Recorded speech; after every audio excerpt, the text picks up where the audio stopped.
Welcome back to the Keiser Report. I'm Max Keiser. Time now to turn to a very special guest, the Vice President of El Salvador, Dr. Felix Ulloa. Welcome. Thank you, Max. Now, what's happening right now is that there's a shift in the global economy, and the center of power in the U.S. with the U.S. dollar is being challenged. It's being challenged by something called Bitcoin, and it's all happening in El Salvador. You're the vice president. First of all, how did you become vice president? What's your relationship with President Bukele? Oh, well, it is a long story. I met him since he was mayor of a very small town, and then when he expressed his interest in getting elected as a president, as a mayor of the capital city, I joined his team. So we worked in his campaign, we won, and he became mayor of San Salvador in 2015. Then, when he decided to run for president, he called me to be part of his team also, and we were working on it. Finally, when he got all the opposition for the whole system, economic powers, institutions, political party, the traditional media, everybody was trying to impede him to run for office.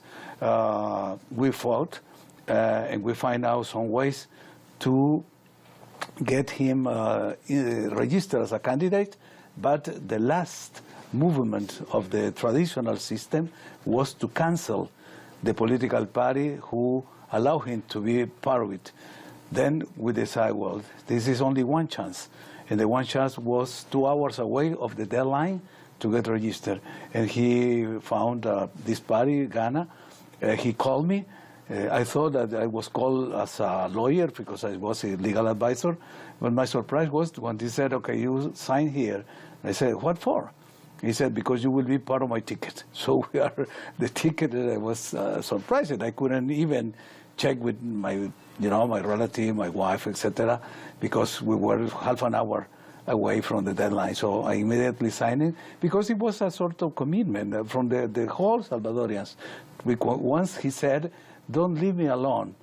He claimed that, and that was a sort of, anthem that everybody was telling, we won't let you alone. And at that moment, when he asked me to be part of his ticket, I couldn't say, okay, let me check. No. Immediately I react, I send him, and then we started the campaign. We got elected, and here I am now. Right, and this is the New Ideas Party. Absolutely, absolutely. New Ideas Party was his project, the political project, that party was not allowed to run in the presidential elections at that moment. Because I said, the whole system, the whole legal system was trying to impede him for running for office. Right, let me just ask you a question generally about politics in El Salvador and also in Central America, and you could say in Latin America. There's always been this tension between left and right, and it's been going on for decades, where you have left-wing parties are populist, and they talk about wealth redistribution and land redistribution, and then that doesn't work out very well. And then a right wing comes in, and they aggregate power, and they aggregate land and power, et cetera. And this dance has been going on for decades. Here in El Salvador, President Bukele seems to have shattered this paradigm and introduced a brand new paradigm. And he's introduced Bitcoin. When he first told you about Bitcoin, I'm assuming he told you about it, what were your thoughts at that time? Well, I thought, I don't know if you are familiar with some sort of essay, political essay from Francis Fukuyama. It was written in the last century. Yes, in 1990, he wrote an essay called The End of History. The End of History. So that idea was that it wasn't the end of the history, it was the end of ideologies. And he claimed that the liberalism will be, the future for the mankind. In El Salvador, I think that that prediction from Fukuyama that it was the end of the ideology is coming like a true. It's the reality. Because, as I repeatedly said, President Bukele is not a man of ideology. He's a man of ideas. And that idea, the great idea, as adopting as a legal currency, a cryptocurrency, it's like a disruptive vision, not only on politics, but also on economic.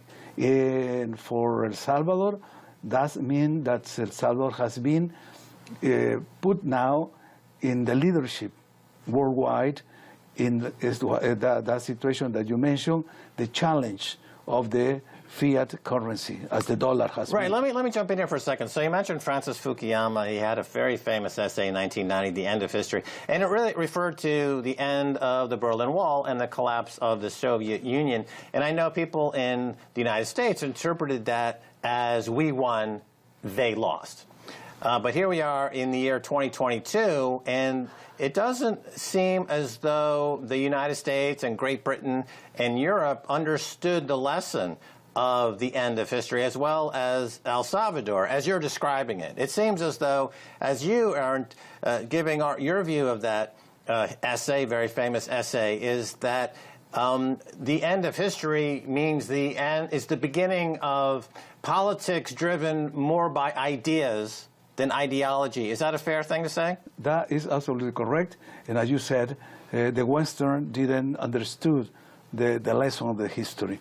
They thought that because the Soviet Union fell apart, I mean, the Western won this battle between the East and the West, meaning the socialism or capitalism, and that is not neither the current situation, nor what was the result of the fell down of the Soviet Union. Okay, this is incredible because in the United States, people are still debating socialism versus capitalism, and there's a big move in the United States now back to socialism. When you hear something like universal basic income, when you hear about politicians talking about issues that are fall under the heading of social justice and this type of thing, this is patently socialistic.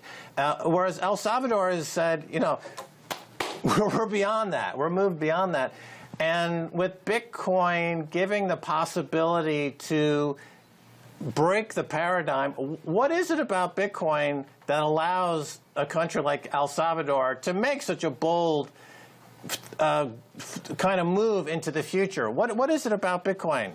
You know, Bitcoin means freedom, the freedom of financial decision-making process, because so far the fiat currency has been the tool for a way of a sort of dictatorship of the big superpowers.